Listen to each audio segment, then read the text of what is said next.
नमस्कार दोस्तों, मैं अमरनाथ कुमार अपने इस YouTube channel the knowledge bridge में आप सभी लोगों का स्वागत करता हूं। मैं एक वीडियो सीरीज लाने जा रहा हूं, जिस वीडियो सीरीज में हम लोग ट्रांसलेशन कोर्स को स्टडी करेंगे और इस ट्रांसलेशन कोर्स में हम लोग 2 किताब को फॉलो करेंगे, जिसमें हमारा एक किताब होगा ऑक्सफोर्ड करेंट इंग्लिश ट्रांसलेशन और दूसरा होगा लुसेंट का high school English translation. Oxford का करेंट इंग्लिश ट्रांसलेशन कुछ ऐसा है और लुसेंट का हाई स्कूल इंग्लिश ट्रांसलेशन ये। जिनके पास नहीं है वो इस किताब को खरीद लेंगे। एक बात और है, इस ट्रांसलेशन कोर्स को शुरू करने से पहले कुछ बेसिक्स ग्रामर है जिसे सीखना बहुत ही ज़रूरी है। तो सबसे पहले हम लोग बेसिक ग्रामर से स्टार्ट करेंगे और ये हमारा बेसिक ग्रामर 4 से 5 क्लास चलेगा, जिसमें सारा बेसिक ग्रामर मतलब कि उतना हम लोग सीख लेंगे जितना कि इस ट्रांसलेशन कोर्स के लिए ज़रूरी है। और उसके बाद हम लोग सीधा शिफ्ट करेंगे ट्रांसलेशन कोर्स में। तो आपका ज़्यादा समय ना खर्च करते हुए हम लोग शुरुआत करते हैं बेसिक ग्रामर से। और बेसिक ग्रामर में सबसे पहले हम लोग शुरुआत करेंगे डेफिनेशन ऑफ ग्रामर से। ठीक है, क्या करेंगे, सीखेंगे सबसे पहले कि ग्रामर किसे कहते हैं। ठीक है, तो चलिए शुरुआत करते हैं ग्रामर की परिभाषा से।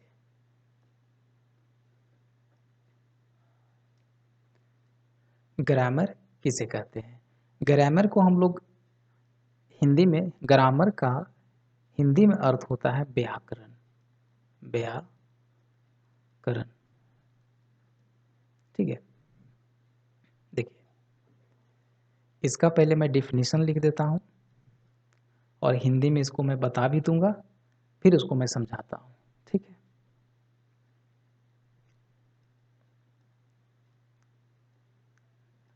ग्रामर इज एन आर्ट या अ सेट ऑफ रूल्स इन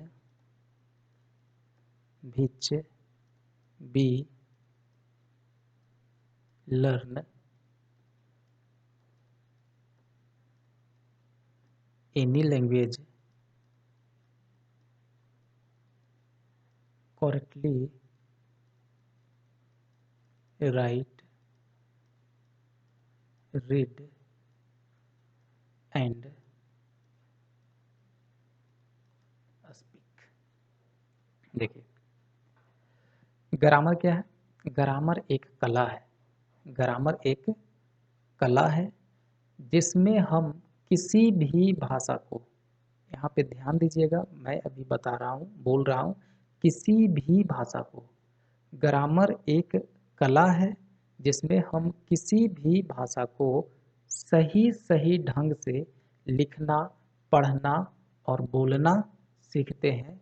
उसे हम क्या कहते हैं? ग्रामर कहते हैं।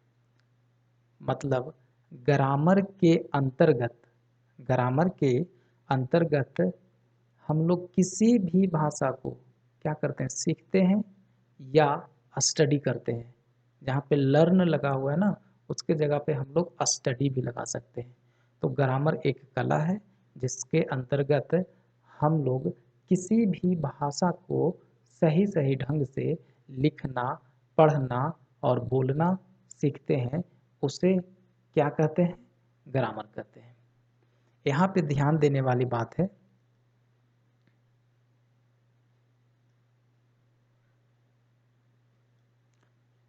कि देखिए, एनी लैंग्वेज पे और ये राइट, रीड एंड स्पीक। ठीक है, व्याकरण है एक कला या व्याकरण है एक नियमों का समुच्चय। इनभिच, इनभिच में का मतलब जिसमें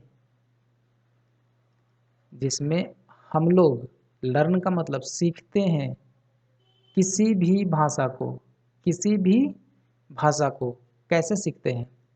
सही सही ढंग से, सही सही ढंग से। क्या सही सही ढंग से करते हैं? 3 चीज़ करते हैं। लिखने के लिए सीखते हैं, पढ़ने के लिए सीखते हैं और बोलने के लिए सीखते हैं। उसे हम क्या कहते हैं? ग्रामर कहते हैं।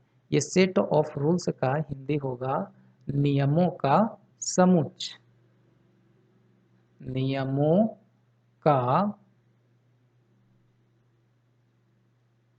समुच्चय।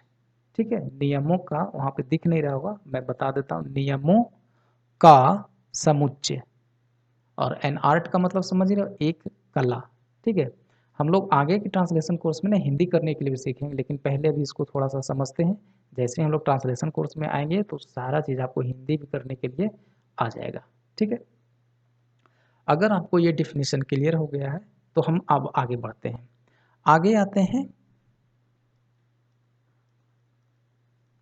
English grammar. अब कहाँ हम लोग आ गए हैं? अंग्रेजी व्याकरण में। अब देखिए, अगर आपको ग्रामर का डिफिनीशन समझ में आ गया है तो इंग्लिश ग्रामर का डिफिनीशन भी याद करना बहुत आसान है। कुछ नहीं करना है, सिर्फ एक जगह चेंज करना है। कहाँ पे? गेस करिए। सिर्फ यहाँ पे। ठीक है, एनी के जगह पे क्या हो जाएगा? इंग्लिश। आपका इंग्लिश ग्रामर का डिफिनीशन तैयार हो गया। चलिए एक बार बोल के देखते हैं, पहले हिंदी में। इंग्लिश ग्रामर मतलब अंग्रेजी व्याकरण एक कला है, या अंग्रेजी व्याकरण एक नियमों का समुच्चय है जिसके अंतर्गत हम लोग इंग्लिश भाषा को, अब यहाँ पे किसी भी भाषा को नहीं बोलना है, क्या बोलना है? इंग्लिश भाषा को सही सही ढंग से लिखना, पढ़ना और बोलना सीखते हैं, उसे हम लोग इंग्लिश ग्रामर बोलते हैं। मतलब अंग्रेजी व्याकरण के अंतर्गत हम लोग किस भाषा को सीखेंगे? अंग्रेजी भाषा को। वो भी कैसे, क्या क्या क्या सीखेंगे अंग्रेजी भाषा में? अंग्रेजी भाषा में हम लोग लिखने के लिए सीखेंगे, पढ़ने के लिए सीखेंगे और बोलने के लिए सीखेंगे। सीखेंगे ना? वो भी कैसे? तो करेक्टली, मतलब सही सही तरीका, सही तरीका से, सही सही ढंग से हम लोग क्या करेंगे? लिखने के लिए, पढ़ने के लिए, बोलने के लिए सीखेंगे। तो आशा करते हैं आपको ये इंग्लिश ग्रामर का डिफिनीशन भी क्लियर हो गया होगा। English grammar is an art और इसको हम लोग और बोल रहे हैं ना, स्लैश को ना और बोलते हैं, इसका हिंदी होता है या English grammar is an art और a set of rules in which we learn English language correctly write, read and speak. Clear हो गया? तो चलिए अब हम लोग आगे बढ़ते हैं। एक चीज ध्यान दीजिएगा यहाँ पे, जैसे मैं अभी तो पढ़ रहा हूँ तो जैसे ग्रामर में बोल रहा हूँ, तो ये जो आर है ना, आर, इसको मैं प्रोनाउंसिएट कर रहा हूँ ग्रामर, ग्रामर। लेकिन इसका रियल प्रोनाउंसिएशन है ना ग्रैमा, ग्रैमा, ग्रैमा। आर को मैं प्रोनाउंस नहीं कर रहा हूँ, आर को मैं नहीं बोल रहा हूँ। ठीक है, आर को प्रोनाउंस नहीं करना है। एक फार्मूला, एक छोटा सा नियम है जिसको बस थोड़ा सा ध्यान रखिएगा कि जो भी वर्ड, शब्द इंग्लिश लैंग्वेज में आए और लास्ट में उसके आर लगा हुआ हो, ऐसा आर लगा हुआ हो, तो लास्ट के आर का ना उच्चारण नहीं करना है, उच्चारण नहीं करना है। एज फॉर एग्जाम्पल, जैसे लिखा है का, हम लोग इसे क्या पढ़ेंगे? कार। लेकिन इसका रियल प्रोनाउंसिएशन क्या होगा? का, सिर्फ का, र नहीं बोलना है। उसी तरीका से अगर हम लोग पढ़ें MOTHER, क्या पढ़ेंगे? मदर, मदर नहीं, क्या होगा? म द, म द। उसी तरीका से फादर। आ रहा है समझ में? तो आर का ना उच्चारण नहीं होता है। ठीक है, एक चीज़ और, जब इतना सीख ही लिए हैं तो अगर लास्ट में आर रहे तो इसका उच्चारण नहीं करना है। अब देखिए, एक चीज़ याद रखिएगा, ए आर टी, इसको क्या पढ़ते हैं कुछ लोग, आर्ट, र का यहाँ पर भी उच्चारण कर रहे हैं। यहाँ पे भी आर जो है क्या हो जाएगा, साइलेंट हो जाएगा। क्या हो जाएगा, साइलेंट, मतलब कि इसको नहीं बोलना है, आर को क्या करना है, नहीं बोलना है। जैसे इसको क्या पढ़ेंगे, आर्ट नहीं, आर्ट, क्या पढ़ेंगे, आर्ट। ठीक है, इसका एक फॉर्मूला है, देखिए ये है वोवेल, क्या है, vowel plus R plus consonant, vowel plus R plus consonant. जहाँ जहाँ भी ये आपको दिखे, ठीक है ना, तो यहाँ से ये क्या हो जाएगा, साइलेंट हो जाएगा। ठीक है, जहाँ भी वॉवेल शुरू में रहे, अब बीच में आर रहे और जस्ट उसके आगे क्या रहे, कॉन्सोनेंट रहे, तो वहाँ पे आर क्या हो जाएगा, साइलेंट हो जाएगा। ठीक है, चलिए अब हम लोग आगे बढ़ते हैं। तो हम लोग ग्रामर का डेफिनेशन सीखा, इंग्लिश ग्रामर का से डेफिनेशन सीखा, और थोड़ा सा हम लोग ने क्या किया, प्रोनाउंसिएशन, आर का प्रोनाउंसिएशन के बारे में हम लोग ने सीखा। अब हम लोग बढ़ते हैं अल्फ़ाबेट की तरफ। अल्फ़ाबेट, देखिए अल्फ़ाबेट क्या है, इसको भी एकदम बस समझना है, आपके दिमाग में ही ये फिट हो जाएगा, बस आप समझिए हमारे साथ साथ। देखिए अल्फ़ाबेट क्या है, तो कोई सा भी लैंग्वेज है, ठीक है, कोई सा भी लैंग्वेज हो। सॉरी, एक चीज़ मैं आपको थोड़ा सा बताना भूल गया, थोड़ा सा पीछे आते हैं। देखिए जैसे ना, अब हमारा ग्रामर का व्याकरण हम लोगों ने समझ लिया, इंग्लिश ग्रामर का मतलब अंग्रेजी व्याकरण हमने समझ लिया। अगर अब आपसे कोई ना दुनिया का कोई भी ग्रामर का परिभाषा पूछे, अब आप यही फार्मूला को लगाना, आपसे बन जाएगा, आपसे लिख लोगे, आप लोग लिख लोगे। जैसे अगर आपसे कोई पूछे कि बताओ भाई चाइनीज़ ग्रामर किसे कहते हैं, चाइनीज़ ग्रामर, तो भाई चाइनीज़ भी एक क्या है, लैंग्वेज है ना, तो चाइनीज़ ग्रामर में हम लोग क्या सीखेंगे, चाइनीज़ भाषा को क्या करेंगे, चाइनीज़ भाषा को सही सही ढंग से लिखना पढ़ना बोलना सीखेंगे, उसे हम क्या कहेंगे, चाइनीज़ ग्रामर कहेंगे, चाइनीज़ ग्रामर कहेंगे। फिर आपसे कोई पूछे कि भाई रसियन ग्रामर का रसियन ग्रामर का डिफिनीशन बताओ, क्या है भाई, Russian grammar is an art in which we study Russian language, correctly write, read and speak. Russian grammar के अंतर्गत हम लोग क्या करते हैं, रसियन भाषा को सही सही ढंग से लिखना पढ़ना बोलना सीखते हैं। इसी तरीक़ा से दुनिया का कोई भी ग्रामर आपसे पूछे, यही फार्मूला लगाना है, सब में यही लगाते हुए उसका डेफिनेशन बना देना है, और उस भाषा का डेफिनेशन आपका मतलब उस भाषा के ग्रामर का डेफिनेशन क्या हो जाएगा, तैयार हो जाएगा। ठीक है, तो चलिए आगे बढ़ते हैं। अल्फ़ाबेट, अल्फ़ाबेट ना सभी भाषा का अपना एक क्या होता है, अल्फ़ाबेट होता है। ठीक है, तो इसको हम ऐसे कहेंगे, किसी भी भाषा के अक्षरों के समूह को, किसी भी भाषा के अक्षर, या तो ऐसे बोलते हैं, किसी भी भाषा में उनके अक्षरों को अल्फ़ाबेट बोलते हैं। ठीक है, एक मिनट, देखिए किसी भी भाषा के अक्षरों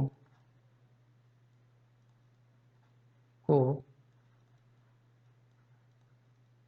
अल्फ़ाबेट कहते हैं। ठीक है ना, यहाँ पर देखिए क्या बोल रहे हैं, अक्षर, लेटर, ठीक है, पहले इसको समझते हैं फिर आगे और कुछ समझेंगे। किसी भी भाषा के अक्षरों को क्या कहते हैं? लेटर कहते हैं। मतलब दुनिया में जितना भी सारा लैंग्वेज है, बहुत टाइप का लैंग्वेज होता है ना, बहुत प्रकार का। जैसे हम लोग हिंदी बोलते हैं तो हिंदी एक लैंग्वेज है, इंग्लिश सीख रहे हैं, इंग्लिश भी एक लैंग्वेज है, कोई गुजराती बोलता है तो गुजराती लैंग्वेज है। हमारे भारत में बहुत प्रकार का लैंग्वेज है। पूरा विश्व के में बहुत सारा, मतलब पूरा विश्व के बारे में चर्चा करें तो और भी ज़्यादा लैंग्वेज है।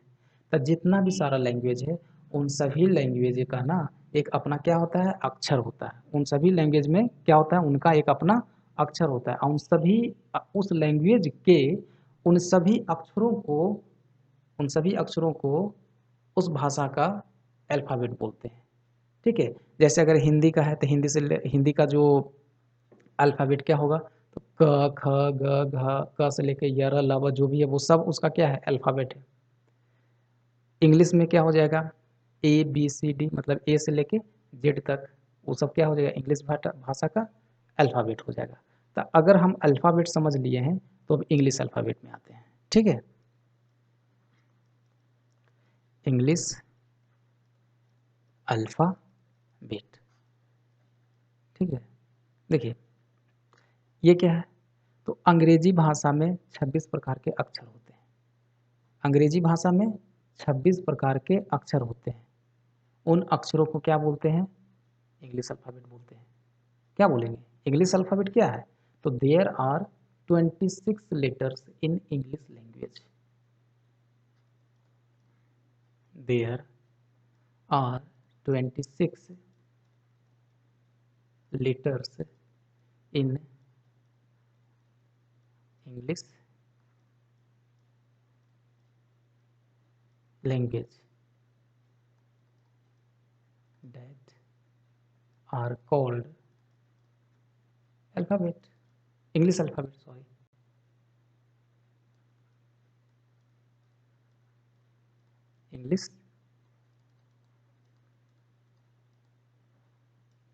इंग्लिश अल्फ़ाबेट, ये सिर्फ ई है।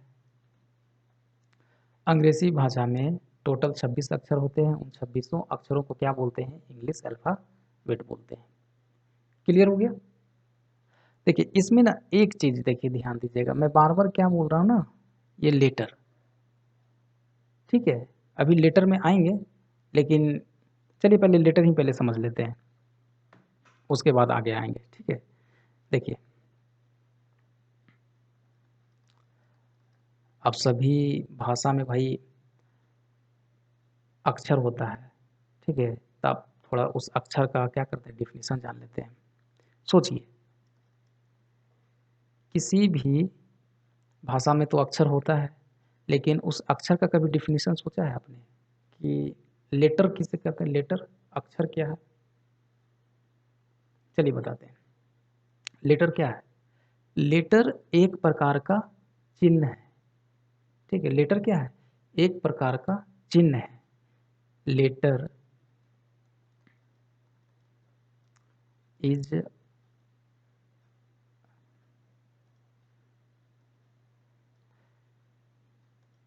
Letter is a type of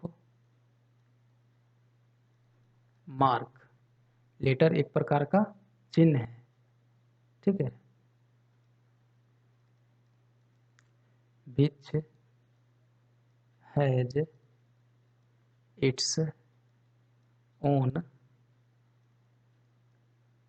form and sound. Letter एक प्रकार का चिन्ह है जिसका अपना फॉर्म का मतलब क्या होता है? एक अपना शेप। शेप कहने का मतलब उसका एक शक्ल, फेस, और साउंड उसका अपना आवाज़ होता है। लेटर एक प्रकार का चिन्ह है जिसका अपना एक शक्ल होता है और उसका अपना एक क्या होता है? आवाज़ होता है। सपोज दैट,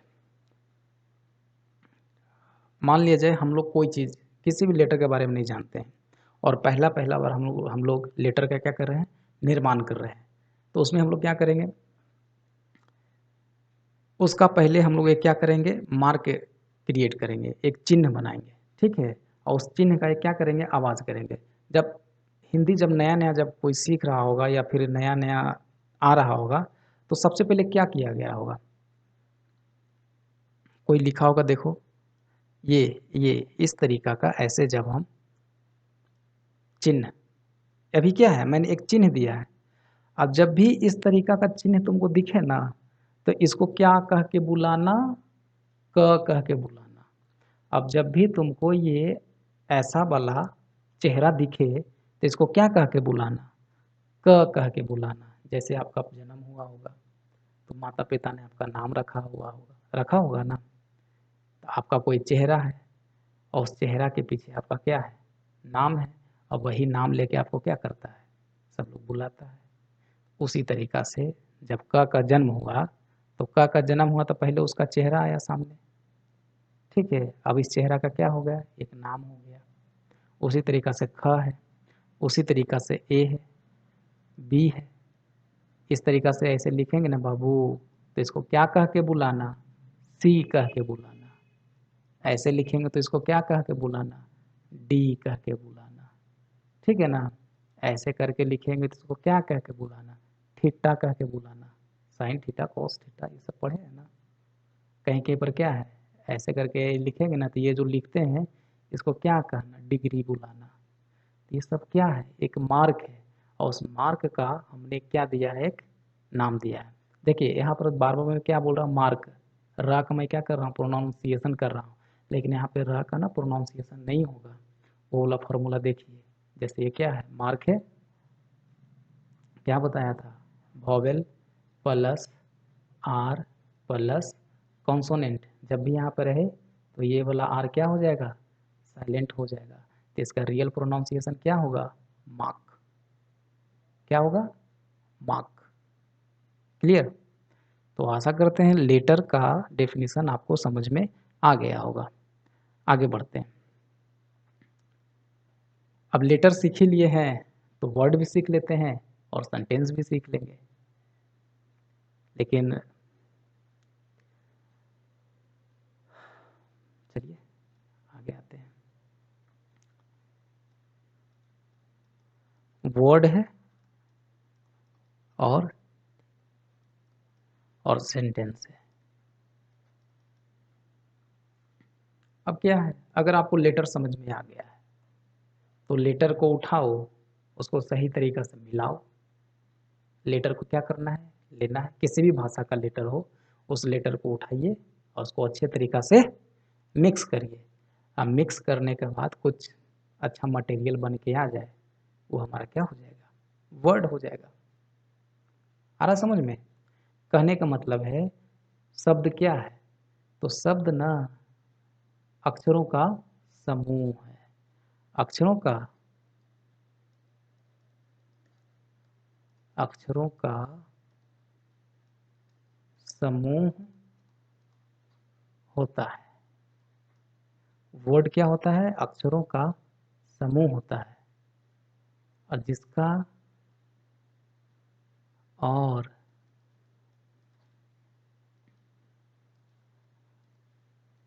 जिसका सही अर्थ होता है, उसे हम लोग क्या कहेंगे? शब्द कहेंगे। मान लिया जाए हमारे पास ए है, सी है और टी है। चलिए इसको क्या करते हैं? मिला देते हैं। तो टी ए सी कोई वर्ड है? नहीं। ठीक है, अब इसको मिलाते हैं। सी ए टी मिला दिए, बना क्या बना? कैट। कैट मतलब बिल्ली। सही सही मिलाए हैं और सही सही इसको मिलने के बाद इसका एक क्या निकल रहा है? एक अर्थ निकल रहा है।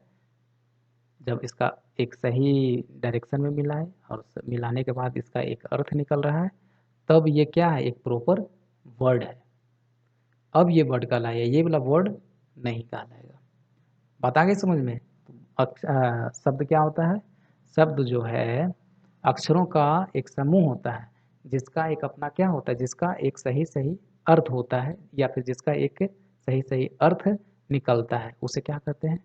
शब्द कहते हैं। समझ में आ गया? आगे बढ़ते हैं। सेंटेंस। सेंटेंस क्या है? देखिए, सेंटेंस को भी क्या करेंगे, मिक्स करेंगे। अक्षर को उठाओ, वर्ड को उठाओ, सबको मिला के एक सही क्रम में रख दो। सही क्रम में रखने के बाद उसका एक अपना क्या होगा, अर्थ निकलेगा। उसे हम लोग क्या बोलेंगे, सेंटेंस बोलेंगे। सेंटेंस का क्या है कि sentence is a group of letter and words. Sentence is a, अक्षरों का, ये यहाँ पर देखो, ये अक्षरों का समूह होता है।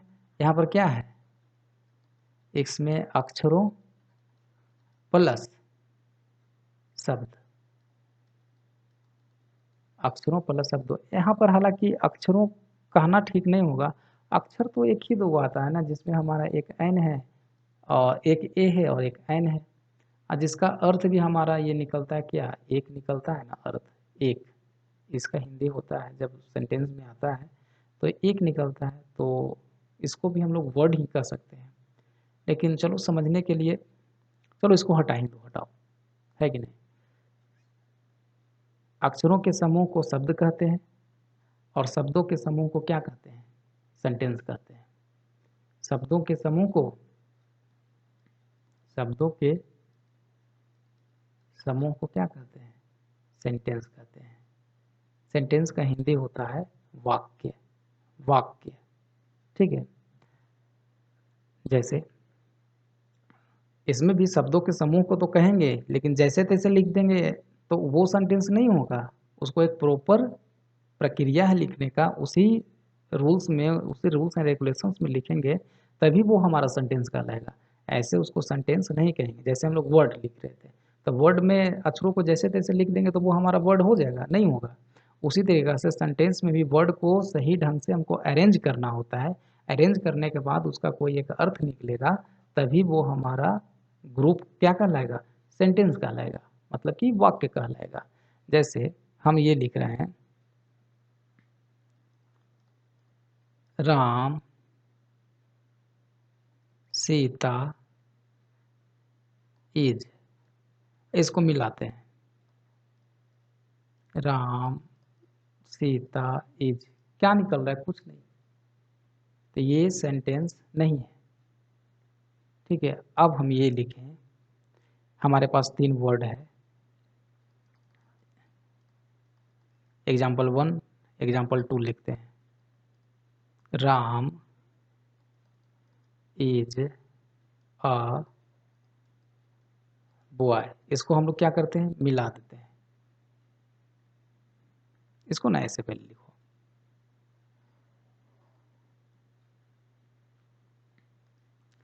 राम बॉय इज अ, ठीक है, ऐसे लिखे। अब इसको हम सही ढंग से अरेंज करते हैं, राम इज अ बॉय। ऊपर वाला सेंटेंस नहीं है, लेकिन नीचे वाला सेंटेंस है। तो देखिए, सेंटेंस का ना एक दो चीज़ है। सेंटेंस शब्दों का समूह होता है और उसका एक सही क्रम होता है। उस क्रम में लिखने के बाद ही उसे हम क्या कहेंगे, सेंटेंस कहेंगे। सेंटेंस का स्टार्टिंग जो होता है, सेंटेंस का जो स्टार्टिंग वर्ड होगा उसका पहला लेटर कैपिटल से होगा। जैसे ये एक सेंटेंस है, इस सेंटेंस,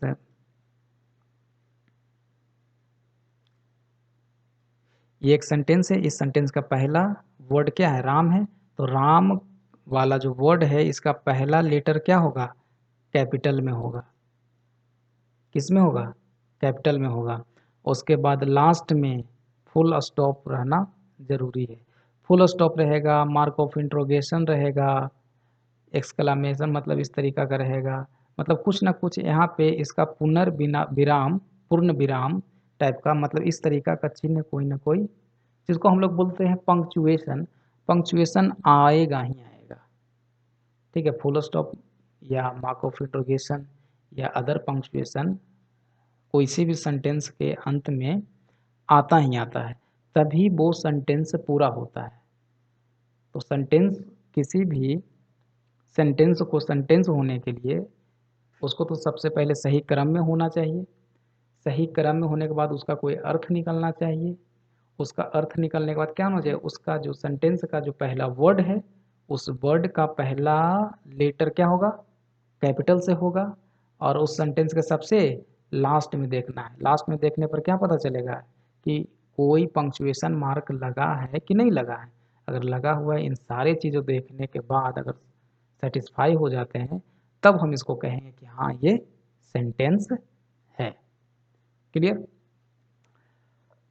तो आशा करते हैं आपको इन सभी चीज़ें समझ में आ गई होगी, और आगे की वीडियो में हम लोग अल्फ़ाबेट तक अभी हम लोग सीखे हैं। अल्फ़ाबेट, इंग्लिश अल्फ़ाबेट सीखे हैं, जिसमें हमारा ये क्या है, 26 लेटर होता है। इस 26 लेटर को 2 पार्ट में भागेंगे, डिवाइड करेंगे, जिसमें हमारा एक वोवेल होगा, एक कॉन्सोनेंट होगा।